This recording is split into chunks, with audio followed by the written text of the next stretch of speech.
I don't know whether on a personal level or as a business or as a ministry, you have gone through what they call a downturn in the economy or in your own personal finances.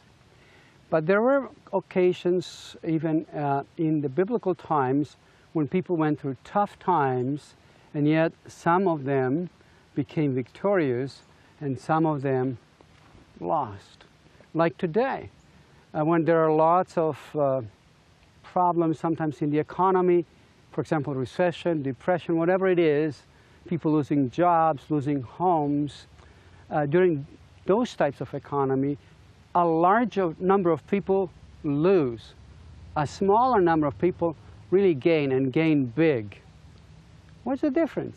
They'll go through the same process, through the same experience, and some are losing and some are gaining. I'd like to look at a passage in the book of Numbers, chapter 14, verse 9, where we read,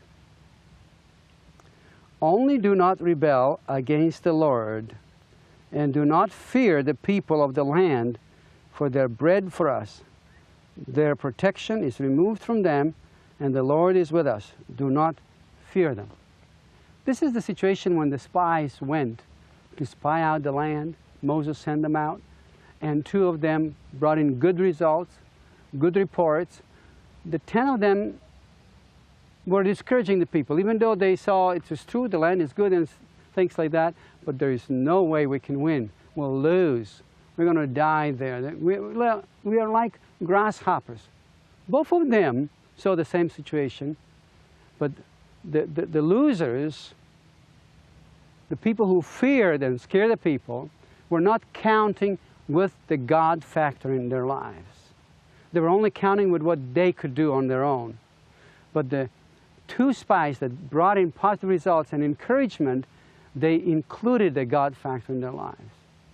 Now, when you look in chapter 1 of the book of Numbers, for example, as you check the tribes, in chapter 1 it talks about each of the tribes, how many people they had when they left the land of Egypt.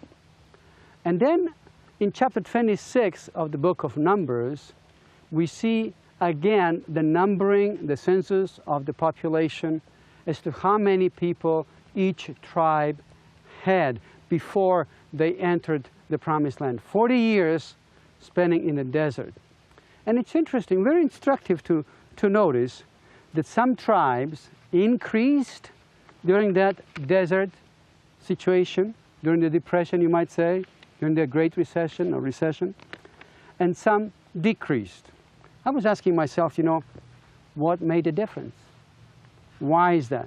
And I noticed, for example, in the good tribes that gained, the Joseph tribe, that was a godly man. Joseph was a godly man who influenced his sons and his sons' sons and the entire generation after him. For 400 years, he influenced his tribe so that they were positive. They were following God. They were doing what God was asking. Manasseh and Ephraim were sons of Joseph. They became a tribe as well. Joshua, son of Nun, was part of that tribe. I wonder how much that godly man who had a positive report had an impact on his tribe.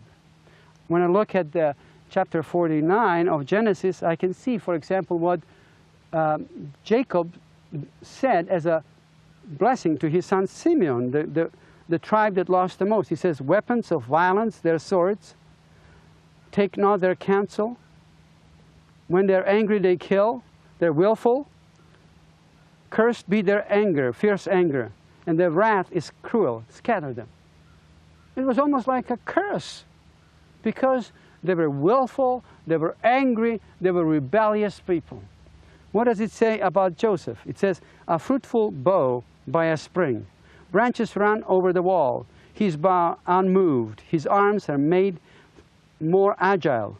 God will help you. Almighty will bless you. Of the deep, of the breast and the womb. Mighty beyond blessing of my parents, bounties of the hills."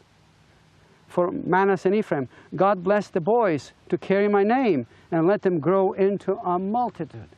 the blessing of the Father and the influence of the godly leaders upon his children and grandchildren had a tremendous impact in what happened. And that's why this verse that I read says, just don't rebel. If you don't rebel, it says here, against the Lord, and do not fear the people. Do not fear the circumstances of your life.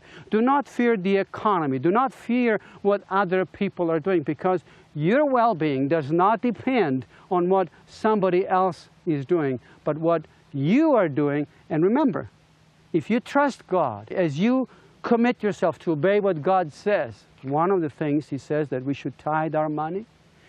Another thing that he says we should save our money and invest it to grow, to multiply, because everything God does grows. And then spend money. Not spend first and even spend the money that we don't have going into debt, because God clearly says do not go into debt. Owe no man anything. So when you and I embrace the Word of God and follow what he says and do what he says, we are going to reap the blessings, the consequences, positive consequences, and recession, small or great recession, depression, come what may, we are not going to be moved. God is going to prosper us. Remember Isaac? There was a drought, and it says in the Word of God, he sowed seed during that period of time, and he harvested 100-fold. Today is the time for you to sow seeds, and God promises, when you do that and not focus on fear, but on God, he will bring the results of blessings and abundance in your life.